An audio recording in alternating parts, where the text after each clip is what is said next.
তাই করে আমি যে চাই তাই ছেলে হারানোর ব্যথায় বাকরুদ্ধ হয়ে আছে মা। প্রিয় ছেলেকে হারিয়ে অন্যদিকে বাবাও হয়ে আছে স্তব্ধ।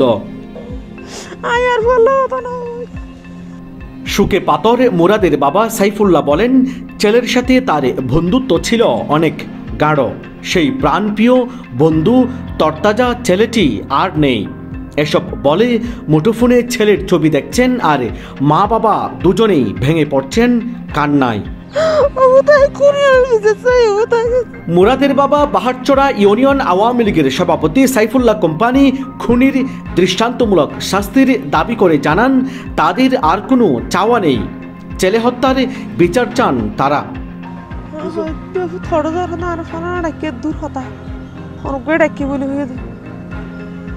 আর কোন কথা না হইব তারপর না আল্লাহর কথা বলতে না বাবা ওফু তাই ফাঁসি চাই ওফু তাই ফাঁসি চাই ওফু তাই আর ওফু তাই ফাঁসি চাই ওফু তাই। আমাদের এখন একটাই দাবি, আমার ছেলের হত্যাকারী রফিক, আদিল, রহিমুল্লাহ, জকির আলম এদের বিরুদ্ধে আমি মামলা করছি।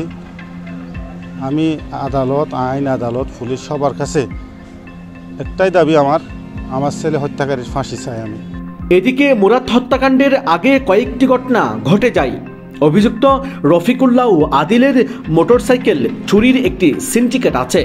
বিভিন্ন জায়গা থেকে মোটরসাইকেল চুরি করে এনে সেগুলো বিক্রি করে বাহারচড়া এলাকায়। ঘটনার কিছুদিন আগে আদিল ও রফিকের চুরি করা মোটরসাইকেল বিক্রি করতে শামলাপুর এলাকায় যায় তারা। সেখানে রফিক ও আদিলের সাথে মুরাদের কথা কাটাকাটি হয়। পরে আদিল মোটরসাইকেল চুরির মামলায় জেলে যায়। জেল থেকে বের হয়ে মুরাদ আইন শৃঙ্খলা বাহিনীকে তথ্য দিয়েছে দাবি করে আবারও আদিল ও রফিকুল্লাহ মনখালী এলাকায় মুরাদকে ধরে বেধড়ক পিটিয়ে উলঙ্গ করে ভিডিও ধারণ করে। পরের দিন রফিকুল্লাহ ও আদিল শামলাপুর বাজারে আসলে মুরাদের সেই ভিডিও ডিলিট করাকে কেন্দ্র করে রফিকুল্লাহ ও আদিলের সাথে আবারও তর্কে জড়িয়ে দুই পক্ষই মারামারিতে জড়িয়ে যায়। এর মধ্যে মুরাদের হাতে আসে রফিকুল্লাহর বান্ধবীর ছবি। সেই খবর পায় রফিকুল্লাহ। এরপর থেকে রফিক ও আদিল মুরাদকে মেরে ফেলার পরিকল্পনা করতে থাকে। পরে দুই পক্ষই সমাধানের জন্য বসতে রাজি হয়। মুরাদকে হত্যার দিন আগের ঘটনা সমাধানের কথা ছিল। রফিকুল্লাহ ও আদিল সহ মোট 4 জন মোটরসাইকেল নিয়ে মনকালী থেকে শামলাপুর বাজারে আসে। সমাধানের জন্য তারা যায় হাজী নূর মোহাম্মদ শপিং কমপ্লেক্সে। সেখানেই দুই পক্ষ আবারও তর্কে জড়ায়। এক পর্যায়ে মুরাদ ও তার ভাই মামুনকে উপর্যুপরি ছুরিকাঘাত করে আদিল, রফিকুল্লাহ সহ বাকিরা। ঘটনাস্থলেই মৃত্যু হয় মুরাদের। গুরুতর আহত হয় মুরাদের বড় ভাই মামুন। আমরা আগে থেকে জানতাম যে মুরাদ, আদিল, রফিক ওরা খুব ভালো ফ্রেন্ডশিপ ছিল। ওদের মধ্যে প্রথমত যেটা ঝামেলা হয়েছিল ওটা হচ্ছে যে বাইক নিয়ে। বাইকের পর একটা মেয়ে নিয়ে, মানে ওই রফিকের সাথে একটা মেয়ে ছবি নিয়ে একটা কী হয়েছিল, দণ্ড হয়েছিল। প্রথমত বাইক নিয়ে ওদের সম্পর্কটা কী হয়ে গেছে, বাইক চুরি করার পর আদিল, তারপর ওটা যখন মুরাদ প্রশাসনকে বলে দিছে, আদিলকে যখন ধরে নিয়ে গেছে, তারপর ওদের একটু কিছুটা বিচ্ছিন্ন, মুরাদ আর আদিল, রফিক ওদের সম্পর্কটা কিছুটা বিচ্ছিন্ন হয়ে যায়।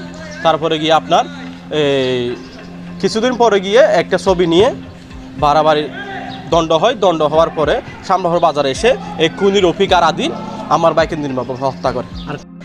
দৃষ্টান্তমূলক শাস্তি হওয়া প্রয়োজন এই খুনিদের, কারণ মুরাদ ভাই ধরতে গেলে অনেক নম্র, ভদ্র একটা এই টাইপেরই ছেলে ছিলেন। এই ঘটনায় মুরাদের বাবা বাদী হয়ে টেকনাফ থানায় 4 জনের বিরুদ্ধে মামলা দায়ের করেছেন। টেকনাফ থানার ভারপ্রাপ্ত কর্মকর্তা মোহাম্মদ উসমান গনি জানান, আসামিদের গ্রেফতার অভিযান অব্যাহত আছে।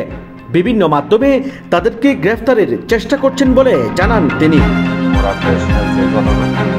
হত্যাকাণ্ডের যে ঘটনা, তার বাবা বাদী হয়ে মামলা রুজু করে এটা তদন্ত কার্যক্রম অব্যাহত আছে এবং আসামিদেরকে গ্রেফতারের চেষ্টা করা হচ্ছে। হত্যাকারীদের গ্রেফতার ও ফাঁসির দাবিতে শামলাপুর বাজারের ব্যবসায়ীরা এবং স্থানীয়রা রবিবার আদাবেলা দোকান বন্ধ রেখে মানববন্ধন ও প্রতিবাদ সমাবেশ করেছে। সেখানে আসামিদেরকে দ্রুত গ্রেফতারের দাবি জানান তারা। শামীমুল ইসলাম ফয়সাল, TTN।